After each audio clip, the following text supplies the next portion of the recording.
ওম নমো ভগবতে বাসুদেবায়। আজ আমরা গীতা চিরন্তন থেকে স্বামী প্রজ্ঞাদাস কাঠিয়া বাবাজি রচিত অর্জুন বিষাদ যোগের প্রথম অধ্যায়ের পরবর্তী অংশ পাঠ করব।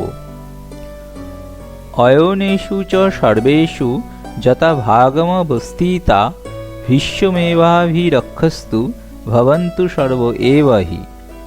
অর্থাৎ আপনারা সকলে বুহের মধ্যে নিজের নিজের স্থানে অবস্থান করিয়া ভীষ্মকে চতুর্দিক হইতে রক্ষা করিতে থাকুন। দুর্যোধন যুদ্ধের জন্য সর্বশক্তি লইয়া তৈরি হইতেছে। সংসার, মায়া, মমতা, স্নেহ, কামনা বাসনা, লোকমান্যতা, ভোগাকাঙ্ক্ষা সকল কিছু লইয়া সাধকের পথ অবরোধ করিতে চাহিতেছে। স্ত্রীরূপিণী মায়াকে সর্বশক্তি দিয়া তাহার নিজের জায়গায় স্থাপন করা হইয়াছে। পুত্র স্নেহরূপ মাইক মোহকে নিয়োগ করা হইয়াছে। ফলাকাঙ্ক্ষারূপ বলবান সেনাপতি সর্বশক্তি লইয়া হাজির। ভোগাকাঙ্ক্ষারূপ অপরাজেয় বীরও পিছাইয়া নাই। ব্যাধি, স্ত্যান, সংশয়, প্রমাদ, আলস্য, অবিরতি, ভ্রান্তি দর্শন, অলব্ধ ভূমিকত্ব, অনবস্থিত তত্ত্ব, রূপ, 9 জন মহারথী, যোগ প্রতিবন্ধক সকলেও তৈরি। ইহারা একাই 10,000 রথীর সহিত যুদ্ধ করিতে পারে এবং পর্যুদস্ত করিতে পারে। কাম, ক্রোধ, লোভ, মোহ, মদ, মাৎসর্য এই যোদ্ধাদের একজনই যথেষ্ট যুদ্ধ করিবার পক্ষে। তাই গীতার লড়াই হইবে ভীষণ। আজ বর্ষা ভারী হও হুঁশারি, লাগো আদা জল খেয়ে। অধর্ম তাহার যুদ্ধ সজ্জা করিতেছে। প্রধান অবলম্বন তাহার দ্রোণাচার্য রূপ ভ্রান্ত শাস্ত্রজ্ঞান। Theory leads practice. থিওরিতেই যদি গণ্ডগোল হয় তবে তাহার বাস্তব প্রয়োগেও বিপদ দেখা দেবে। ব্রহ্মসত্য জগৎ মিথ্যা। আচার্য শঙ্করের এই থিওরিতে গণ্ডগোল ছিল, যদিও তাহার পক্ষে অনেক যুক্তি আছে। ইহার প্রয়োগে জগৎ সম্বন্ধে উদাসীনতা আসে। জগৎ সম্বন্ধে উদাসীনতা আসিলে আধ্যাত্ম বিষয়টি অন্তঃশ্বাস শূন্য হইয়া পড়ে। উপনিষদ বলিয়াছেন, অন্ধং তমঃ প্রবিশন্তি যেহ বিদ্যামুপাপাসতে তত ভূয় ইবতে তমো য উ বিদ্যায়াং রতা। অর্থাৎ যাহারা জগৎ লইয়া থাকে তাহারা অন্ধকার জগতে প্রবেশ করে, আর যাহারা জগতের কথা বাদ দিয়া শুধু আধ্যাত্ম বিষয় লইয়া থাকে তাহারা আরও গভীর অন্ধকারময় অবস্থায় প্রবেশ করে। তস্য সঞ্জনায়ন হর্ষং কুরু বৃদ্ধ পিতামহ সিংহনাদং বিনদ্যশ্চৈ শঙ্খং দধ্নৌ প্রতাপবান ততঃ শঙ্কাশ্চ ভেজশ্চ পণবান গমুখ সহসৈবা হনন্ত শব্দস্তু মূলঃ ভবত। অর্থাৎ তাহার দুর্যোধনের হৃদয়ে আনন্দবর্ধন করিয়া কুরুবৃদ্ধ পিতামহ ভীষ্ম সিংহনাদ করিয়া অতি উচ্চৈশ্বরে শঙ্খ বাজাইলেন। তখন শঙ্খ, ভেরি, নাগাড়া, ঢোল, মৃদঙ্গ, নরশৃঙ্গা আদি সমস্ত বাদ্য একসঙ্গে বাজিয়া উঠিল। এই সম্মিলিত শব্দ তখন তুমুল আকার ধারণ করিল। সংসারের গর্জন অতি ভয়ঙ্কর। ইহা মনের আনন্দ বর্ধন করে। সংসারের গর্জন অতি প্রাচীন, তাই ভীষ্মকে বৃদ্ধ দেখানো হইল। উৎসবের গর্জন, ভোগের গর্জন, বিবাহের গর্জন, ক্রিকেট খেলার গর্জন, জন্মদিবস পালনের গর্জন, বিবাহ বার্ষিকী পালনের গর্জন, দেশভ্রমণের গর্জন, এই সমস্ত গর্জন একত্র হইয়া তুমুল আকার ধারণ করিয়া সংসার গর্জনে পরিণত হইয়াছে। সাধকের চিত্ত ঝালাপালা হইয়া উঠিয়াছে। সেই মুহূর্তেই ততঃ সত্যই হয়ৈ যুক্তে মহতি সন্দন স্থিতৌ মাধব পাণ্ডবশ্চৈব দিব্যৌ শঙ্খৌ প্রধন্ততু। অর্থাৎ তখন একটি সাদা ঘোড়া যুক্ত মহান রথে শ্রী ভগবান মাধব এবং পাণ্ডব অর্জুন তাহাদের দিব্য শঙ্খ বাজাইলেন। সংসারের শব্দের ঊর্ধ্বে বাজিতেছে এক অনাদি শান্ত অনাহত ধ্বনি, যাহা শাশ্বত শান্তি ধ্বনি। কিন্তু এই ধ্বনি শান্ত হইলেও এমন ক্ষমতা রাখে যে তাহা সমস্ত সংসারের গর্জনকে শান্ত করিয়া দেয়। সমস্ত চিন্তা তরঙ্গকে শান্ত করিয়া দিয়া এই ধ্বনি এক শাশ্বত আত্মায় আমাদের স্থিত করে। পাঞ্চজন্যং ঋষিকেশো দেবদত্তং ধনঞ্জয় পৌণ্ড্রক তদ্নৌ মহাশঙ্খং ভীমকর্মা বৃকোদরঃ। অর্থাৎ ভগবান শ্রীকৃষ্ণ পাঞ্চজন্য নামক শঙ্খ, অর্জুন দেবদত্ত নামক শঙ্খ এবং ঘোরকর্মা ভীম পৌণ্ড্র নামক মহাশঙ্খ বাজাইলেন। অনন্ত বিজয়ং রাজা কুন্তিপুত্র যুধিষ্ঠির নকুল সহদেবশ্চ সুঘোষ মণিপুষ্পকৌ। অর্থাৎ কুন্তিপুত্র রাজা যুধিষ্ঠির অনন্ত বিজয় নামক শঙ্খ, নকুল সুঘোষ নামক শঙ্খ ও সহদেব মণিপুষ্পক নামক শঙ্খ বাজাইলেন। কাশ্যশ্চ পরমেশ্বস্য শিখণ্ডী চ মহারথ ধৃষ্টদ্যুম্ন বিরাটশ্চ সাত্ত্বকীশ্চা পরাজিত। ধ্রুপদ দ্রৌপদেয়াশ্চ সর্বস্ব পৃথিবীপতে সৌভদ্রশ্চ মহাবাহু শঙ্খং দধ্নু পৃথক পৃথক। হে রাজন, মহাধনুর্ধর কাশীরাজ, মহারথী শিখণ্ডী ধৃষ্টদ্যুম্ন, রাজা বিরাট, অজেয় সাত্ত্বকী, রাজা ধ্রুপদ, দ্রৌপদীর পঞ্চপুত্র এবং মহাবীর অভিমন্যু এরা সকলেই পৃথক পৃথকভাবে নিজ নিজ শঙ্খ বাদন করিলেন। সঘোষ ধার্তরাষ্ট্রাণাং হৃদয়ানি বেদারয়ৎ নভশ্চ পৃথিবীং চৈব তুমুলহ ভেনুনাদয়ন। অর্থাৎ সেই তুমুল শব্দ আকাশ ও পৃথিবীকে কম্পায়মান করিয়া ধৃতরাষ্ট্রপুত্র দুর্যোধনাদির হৃদয় বিদীর্ণ করিল। এই ধ্বনি সংসারের ধ্বনিকে মন্থন বা মথিত করিয়া থাকে, সংসারের গর্জনকে স্তম্ভিত করে। তাই সংসার গর্জন মৃত্যু ভয়ে যেন ভীত হইয়া পড়িতেছে। এই শব্দ পৃথিবীকে অর্থাৎ সংসারকে অতিক্রম করিয়া আকাশকে ব্যাপ্ত করিল। অর্থাৎ প্রণবধ্বনি প্রথমে সংসার আকাশে উত্থিত হইয়া আমাদের হৃদয়াকাশে লইয়া যায় এবং অ্যাবসলিউটলি থটলেস স্টেট এ লইয়া যাইয়া আত্মদর্শন ঘটায়।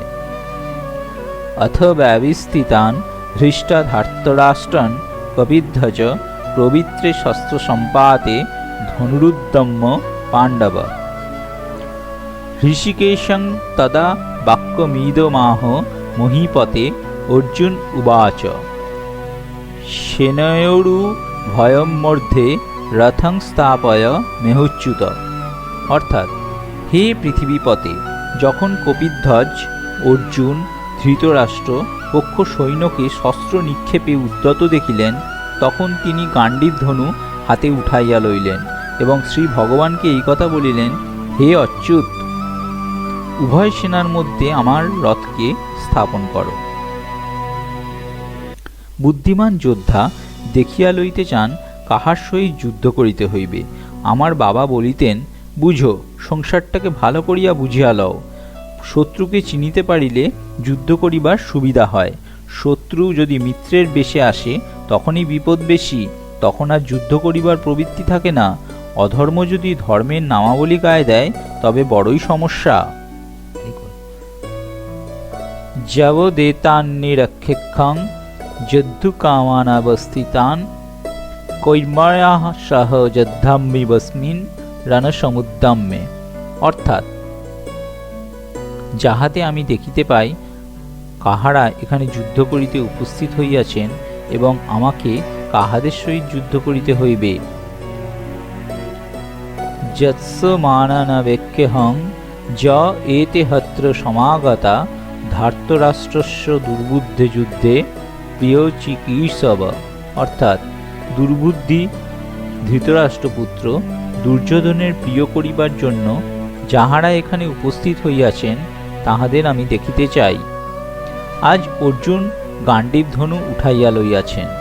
যে অর্জুন নিজের চোখে স্ত্রীর লাঞ্ছনা দেখিয়াছেন, ধর্মের দ্বারা বদ্ধ থাকায় কিছু বলিতে পারেন নাই, যে অর্জুন দেখিয়াছেন ঘোষযাত্রার সময় দুর্যোধন, কর্ণ, দুঃশাসন, শকুনি কিভাবে বনবাসের সময় ভিকারিণী দ্রৌপদীর দেহটাকে দেখিবার জন্য আড়ি পাতিয়াছে, যে অর্জুনকে বনবাসে যাইতে হইয়াছে, বারণাবতে তাহাদের পুড়াইয়া মারিবার চক্রান্ত করা হইয়াছে, অজ্ঞাতবাসে লাঞ্ছনা করা হইয়াছে, সেই অর্জুন যাহার মধ্যে কৌরব ধ্বংস করিবার, অন্যায় ধ্বংস করিবার পূর্ণ শক্তি আছে, যে স্থিতধী এবং চরিত্রবান, এক কথায় ভারত বীর্যের ও মহিমার দীপ্ত বিগ্রহ সেই অর্জুন আজ তাহার প্রিয় অস্ত্র গাণ্ডীব ধনু উঠাইয়া লইয়াছেন।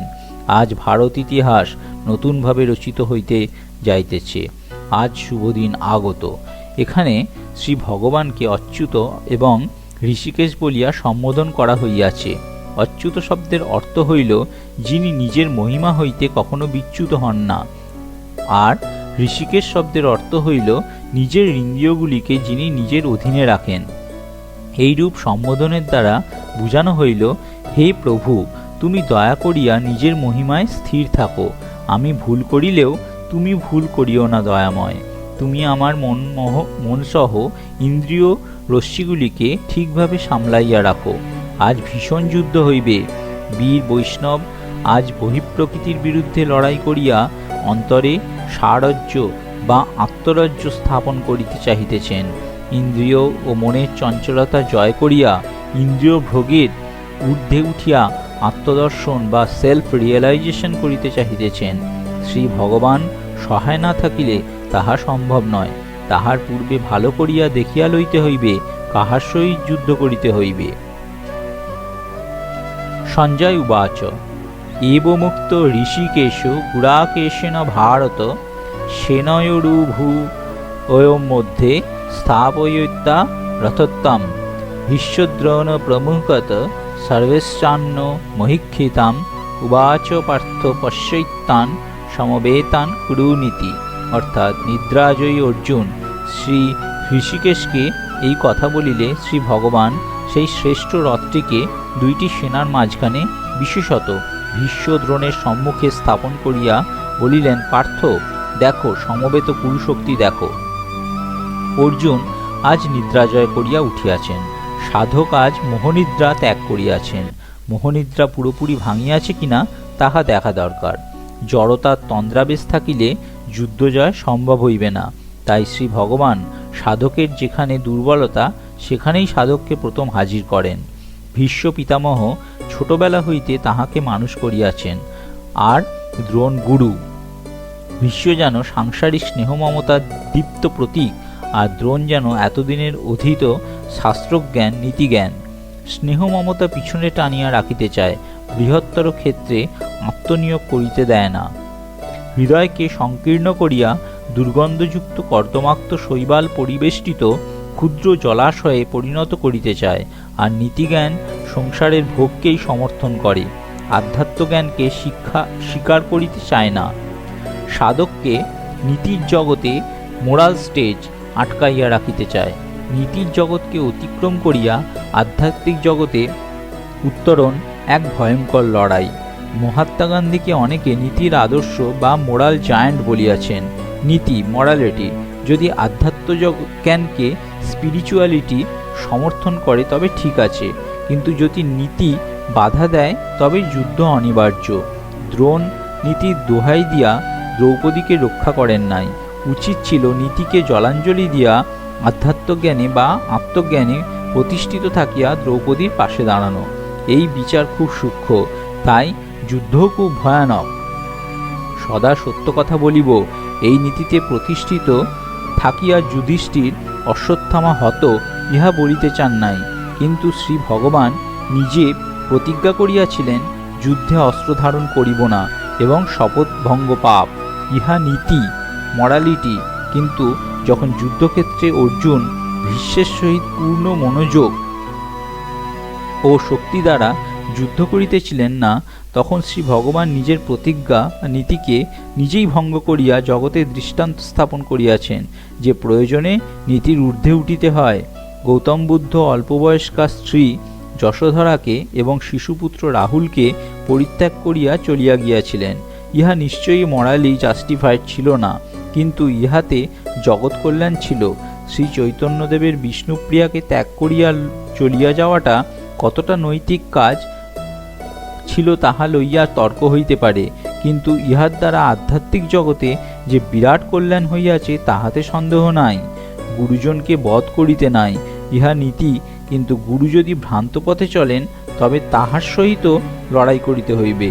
মহাভারতে আছে, শত্রুরও গুণের কথা স্বীকার করিবে, গুরুরও দোষের কথা বলিবে। সত্ররূপী গুণ বাচ্চা দোষ বাচ্চা গুরুরূপী। গুরু যদি ঈশ্বর দর্শনের বা আত্মদর্শনের সহায়ক না হন তবে তিনি গুরু নন, তিনি আদর্শচ্যুত মানুষ মাত্র, তাহারাও দোষের কথা বলিতে হইবে। এই পার্থক্য নির্ণয় খুব কঠিন। বাবা মায়ের সেবা করিবে, ইহা নীতিবাক্য, আবার যখনই বৈরাগ্য আসিবে সব ত্যাগ করিবে। যদ হরের বিরজেত তদ হরের প্রবজ্যেত, ইহা আধ্যাত্মিকতা। শ্রী ভগবান গীতার শেষে বলিয়াছেন, সর্বধর্মান পরিত্যাজ্য মামেকং শরণং ব্রজ, অর্থাৎ সর্বধর্ম ত্যাগ করিয়া আমার শরণাপন্ন হও, আমি তোমার সমস্ত পাপ হইতে মুক্ত করিব। যাহা আত্মদর্শনের সহায়ক তাহাই যথার্থ নীতি, যাহা আত্মদর্শনের প্রতিকূল সেই নীতি ভ্রান্ত নীতি। ইহা মানুষের মন গড়া, ইহা জাগতিক স্বার্থকে প্রশ্রয় দেওয়ার জন্য তৈরি। আমাদের সর্বধর্মান পরিত্যাজ্য মামেকং শরণং ব্রজ, এই জায়গায় পৌঁছাইতে হবে। ইহার জন্য প্রথমেই লড়াই করিতে হইবে সাংসারিক আসক্তির বিরুদ্ধে এবং ভ্রান্ত নীতিজ্ঞানের বিরুদ্ধে, যাহা জাগতিক ভোগকে পুষ্ট করিবার জন্য তৈরি। দুর্যোধনের জন্মের সময় বিভিন্ন উৎপাত দর্শন করিয়া বিদুর ধৃতরাষ্ট্রকে বলিয়াছিলেন, মহারাজ, এই পুত্রকে ত্যাগ করুন, কারণ শাস্ত্র স্পষ্ট ভাষায় বলিয়াছে, সমস্ত কুলের জন্য এক মানুষকে, সমস্ত গ্রামের জন্য একটি কুলকে, দেশের জন্য একটি গ্রামকে এবং আত্মকল্যাণের জন্য সেলফ রিয়েলাইজেশন বা ভগবানের জন্য সমস্ত পৃথিবীকে পরিত্যাগ করা কর্তব্য। ত্যাজেদেকং কুলো স্বার্থে গ্রাম স্বার্থে কুলং ত্যাজেত, গ্রামং জনপদ স্বার্থে আত্মার্থে পৃথিবীং ত্যাজেত। ইহাই যথার্থ আধ্যাত্মিকতা, কিন্তু করিতে পারা খুব কঠিন। অর্জুনও তাই পারেননি। তাই শ্রী ভগবানকে অষ্টাদশ অধ্যায় গীতা বলিতে হইয়াছে এবং সংশয়াকুল অর্জুনকে বিশ্বরূপ দর্শন করাইতে হইয়াছে। শেষকালে অর্জুন বলিয়াছেন, স্থিতহস্মি গত সন্দেহ করিষ্যে বচনং তব, আমার সন্দেহ দূর করিয়া আপনার বাক্য পালন করিব। স্নেহ, মায়া, মমতা, আসক্তি বারবার পিছনে টানিতে থাকে, নীতিজ্ঞান পথরোধ করিয়া দাঁড়ায়। এইসবের বিরুদ্ধে নিরন্তর লড়াই করিতে করিতে তবে দৃঢ়ভূমি লাভ হয়। প্রথম অধ্যায়ে গীতার স্বাধ্যায় আজ এই পর্যন্তই। ওম নমঃ ভগবতে বাসুদেবায়।